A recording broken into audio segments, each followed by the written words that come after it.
Hello বন্ধুরা, আসসালামু আলাইকুম। তো বন্ধুরা, দেখতে পাচ্ছেন আমরা আলুর ক্ষেতে পানি দিচ্ছি।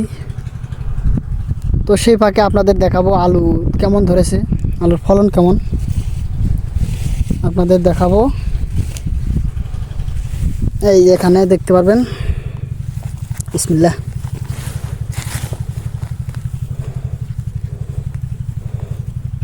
এই যে অলরেডি একটা আলু বের হয়েছে, আরও আছে এই যে দুইটা,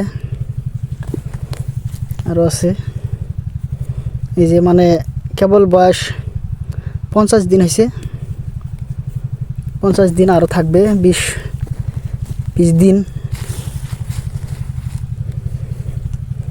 এই যে দেখতে পাচ্ছেন, এই যে আলু। আসলে অনেকে জানে না যে আলু কিভাবে কোথায় থাকে ধরে। দেখেন, এই যে একটা গাছে 6টা আলু হয়েছে।